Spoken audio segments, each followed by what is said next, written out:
Just remember, it's all fun and games until your heart gets involved. Hello,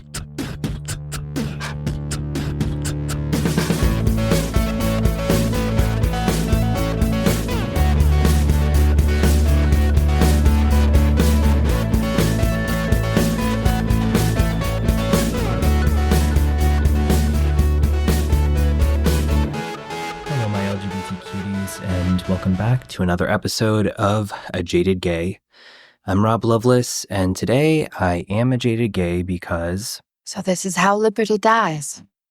With thunderous applause. Yeah. I feel like there's nothing really more to say about that. So, yeah. I just feel like there's a lot of noise out there right now and a lot of discourse, and I don't really see my voice providing value in that right now. So, yeah, just make sure you remain informed and keep voting and, make sure your voice is heard and speak out against injustices in a peaceful and respectful way. And buckle up.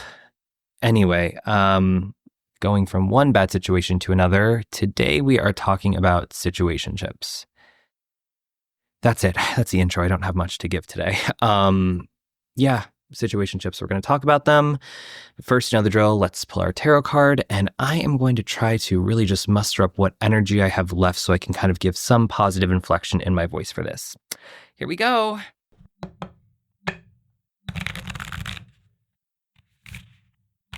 So the card we drew for today is the Two of Pentacles, which is very fitting for this episode. Pentacles is tied to the element of earth. It's a very grounding and stabilizing force, and it's channeling feminine energy, which means it's meditative in nature. It's asking us to reflect. And Pentacles is all about hard work, building our foundation, and reaping the rewards and success of our labor. In numerology, 2 is tied to duality, partnership, and choice. So when we draw the 2 of Pentacles, it's indicating that we're balancing multiple responsibilities in our lives. So we need to be mindful of how we're spending our time and where we're spending our energy so we can remain in alignment with what we're working toward. Romantically speaking, it reminds us to balance our relationships with our schedules to maintain a sense of stability and harmony. And again, the number 2 is tied to choice, so the 2 of Pentacles is all about being mindful of the choices we're making and what will bring us the best outcomes, meaning which choice aligns with the foundation we're trying to build. And with that in mind, let's kick off the episode by answering the question, what exactly is a situationship? Well, according to Cambridge Dictionary, a situationship is a romantic relationship between two people who do not yet consider themselves a couple, but who have more than a friendship. And according to Drawing Down the Moon, a London-based personal matchmaking agency celebrating over 40 years in business, this is different than a friend with benefits. They state that a situationship is uncommitted and undefined, while a friends with benefits relationship is a casual sexual arrangement between friends.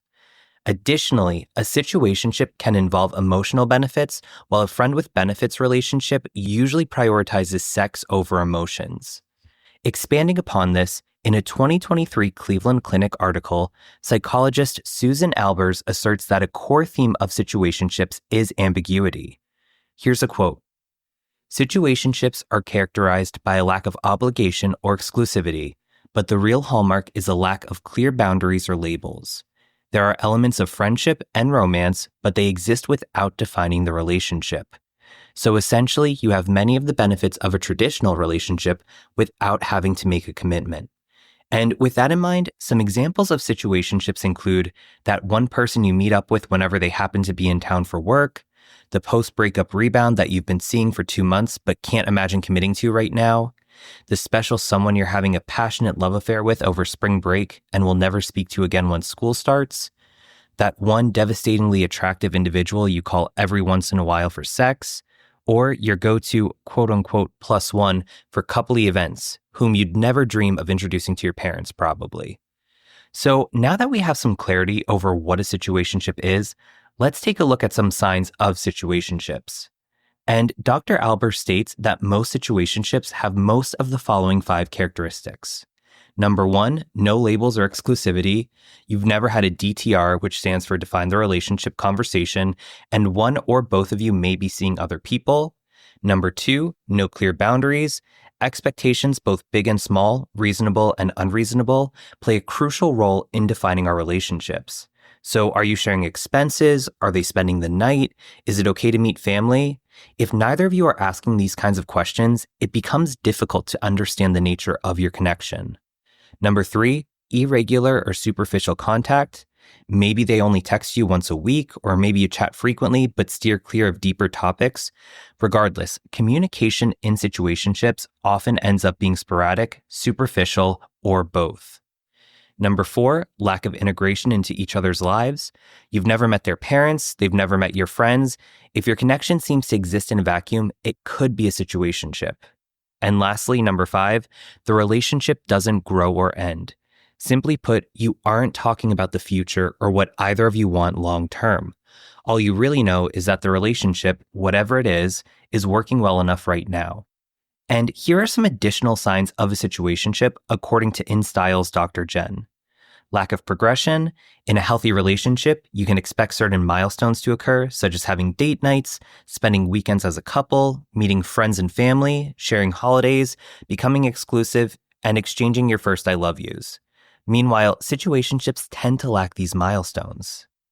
You're not integrated into their life. Couples typically share experiences like visiting their favorite coffee shop, meeting their colleagues at work, dining at their favorite restaurant, and spending time with their loved ones. But if you're not being included in these aspects of their life, it's a sign that the relationship isn't growing. No real dates. Dating involves a degree of courtship to indicate your interest in the other person. If your partner goes out with friends and chooses not to invite you, there could be a lack of investment in the relationship. And with that one, that's to a degree. Obviously, it's important to have your time with your friends on your own, but if it's a regular occurrence and you've never met their friends, that could be a bit of a red flag. The next one, a superficial connection. When interactions remain shallow, it indicates that your partner isn't making an effort to get to know you or share their true self. And without genuine connection, vulnerability, and emotional intimacy, the relationship will struggle to evolve. Inconsistent plans. If plans are erratic and often made last minute, it shows a lack of commitment to investing time and energy into getting to know you. Even people who prefer spontaneity will typically plan ahead when interested in someone special. No plans for the future. Healthy relationships involve discussions about future plans, whether it's trying new restaurants, planning vacations, or introducing you to friends. If your partner isn't including you in these conversations, it may indicate they don't envision a future together. Lack of a date partner for special events. If you find yourself attending family gatherings, holidays, or weddings alone, it's a sign of your standing in each other's lives. Not being able to bring your romantic partner to these events indicates a lack of commitment. No evidence of being a couple. If your partner's friends and family are unaware of your existence, it's a clear indicator of where you stand. And while this is common in the early stages of dating, it can signal a problem in the long term. And lastly, you feel anxious or bored. Inconsistent communication and a lack of planned dates can lead to anxiety. Similarly, if your time together lacks romance and is confined to each other's bedrooms, you might find yourself feeling bored. These emotions can signal that you're in a situationship that isn't progressing towards something more meaningful. Now, all that being said, being in a situationship isn't inherently good or bad. It ultimately depends on the people involved, how they interact, and what they want. And situationships can actually be fulfilling when both people involved are on the same page and want that. However, the ambiguous nature and lack of communication can be frustrating and confusing. And in these situations, no pun intended, a situationship can really mess with our mental health.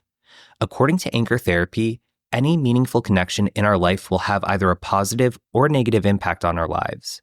And when two people are in a relationship, it's likely that someone will care or fall more for the other person. However, since situationships lack clear boundaries, they can result in emotional and mental trauma. And this is because falling in love occurs in 3 stages: lust, attraction, and attachment. And in well-defined connections, so let's say a traditional romantic relationship, you understand what the attachment is and can determine if it aligns with your romantic goals. And when we're in situationships, we experience those same stages of falling in love, but the connection is uncertain. Again, a situationship may sound ideal when both people are on the same page, but feelings can change.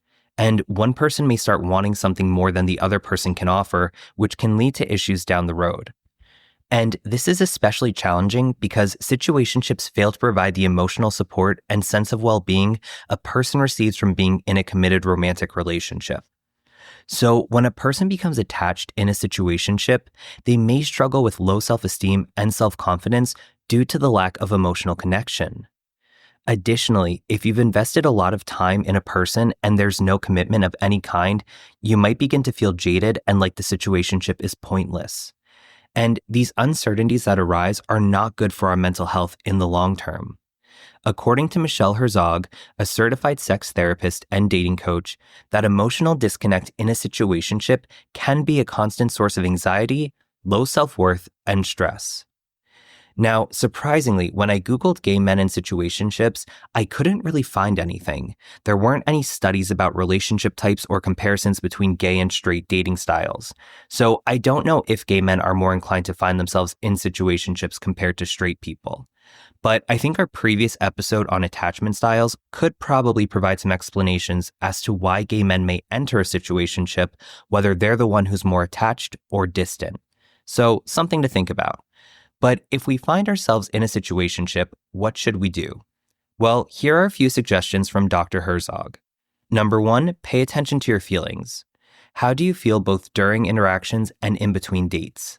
Track your physical and emotional responses, such as feeling judged, validated, relaxed, or anxious. And consistent feelings of unease may indicate the relationship isn't serving you well. Number 2, have the talk. Clearly communicate your relationship goals to see if they align with the other person's. This might sound scary, but honest communication is extremely important in situationships, and sometimes the talk leads to mutual agreement to define the relationship. And remember, if your relationship goals don't align, it doesn't make either of you bad people. It just indicates incompatibility. Number 3, make a pros and cons list. Listing out pros and cons helps you assess the positives and negatives of the situationship objectively, especially around significant issues like commitment and trust. And be sure to prioritize significant factors like commitment over minor shared interests. Even if there are many pros, key cons like lack of commitment should be taken seriously. Number 4, explore your options. Question if what you're receiving from the situationship is truly unique, or if it's time to seek fulfillment elsewhere, even if that means dating others or spending time alone. And number 5, give it more time, but not too much. Give the situationship an amount of time, such as a month, to see if the relationship develops.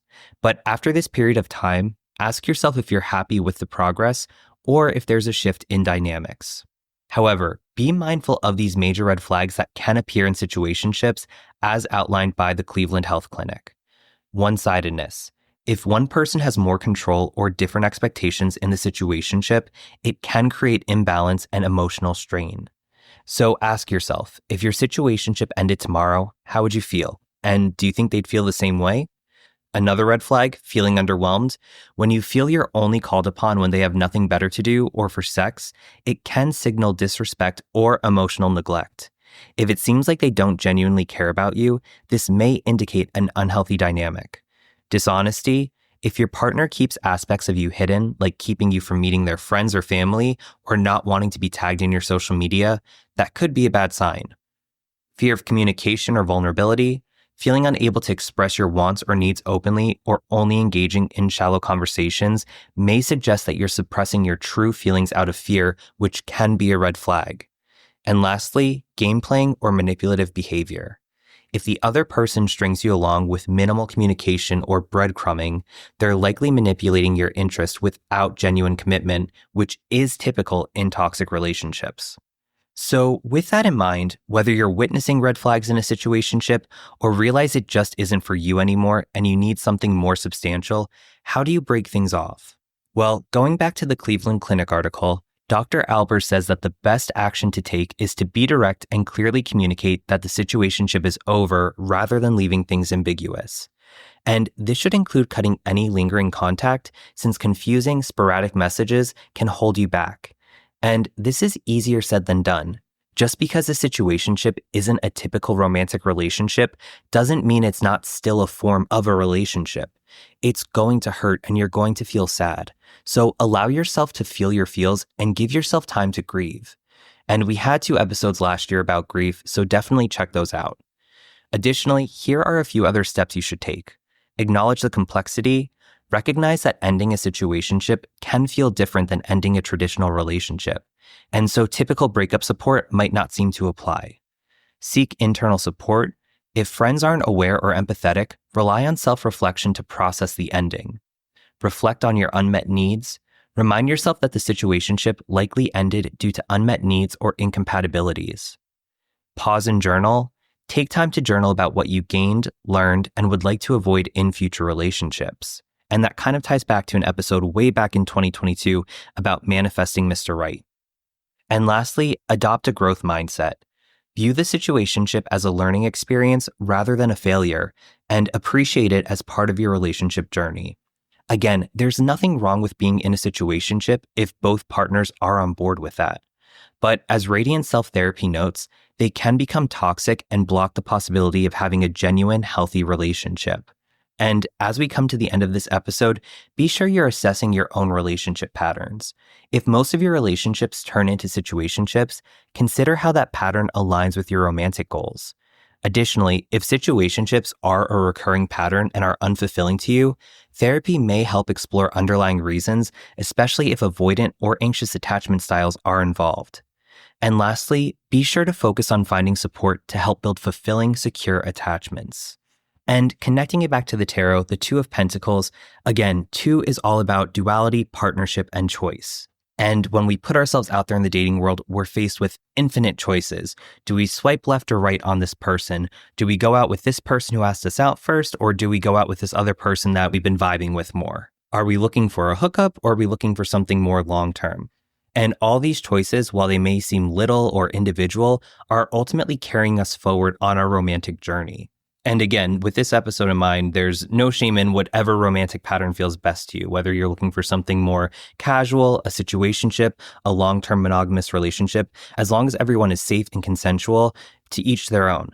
But we should be mindful of our own dating practices, because while it might just seem like a little fling here or there, ultimately those add up over time. And in 5 years, we may look back and think, why was I in all these flings without ever finding that long-term relationship I was looking for? So this card should remind us to really be intentional in the choices we make as it relates to dating. And even if we're dating somebody, we should continue to assess what our dynamic with them feels like. Are they somebody we feel safe with and that we can be ourselves around, or are we always feeling anxious waiting for them to show up?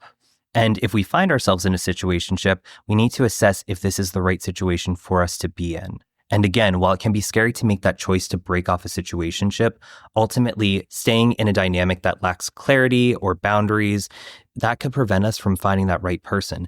Again, our dream guy could be right around the corner, but if we're trapped in a situationship, we'll be blocked from meeting them. So regardless of what state of dating we're in, whether we're just putting our feelers out there through a dating app or actually have been seeing somebody for a little bit, we want to continuously assess where we're at and look within to make sure that our connections feel genuine and that we're making choices that align with the foundation we're looking to build in a romantic relationship.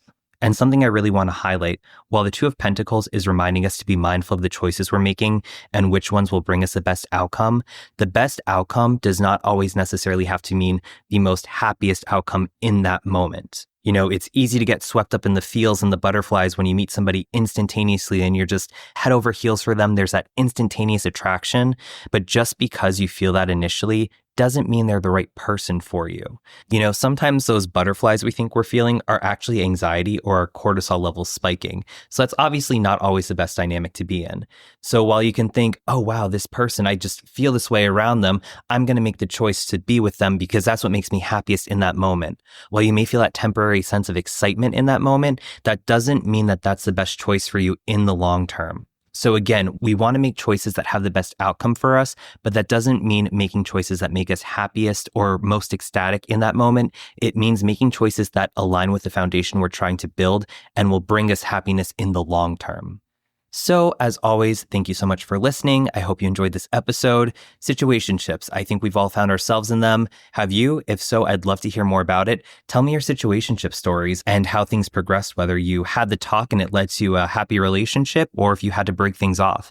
And maybe any tips or words of wisdom you'd give to others out there who find themselves in similar situations.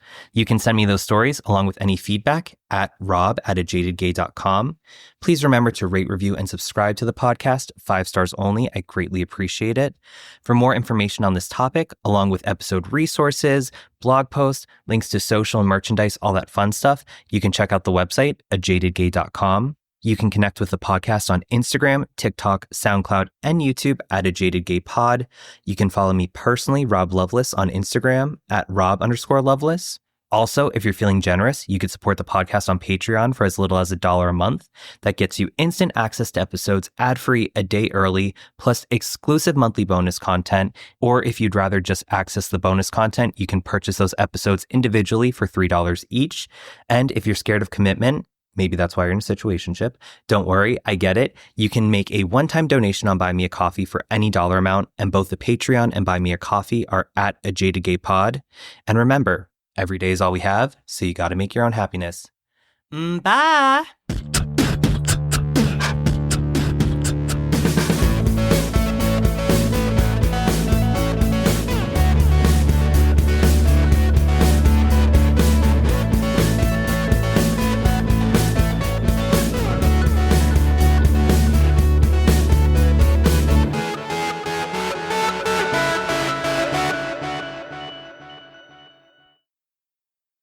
And remember, if your relationship goals don't align, it doesn't make either of you bad people. It just indicates incompatibility. That's not true for my situationship exes. You were bad people.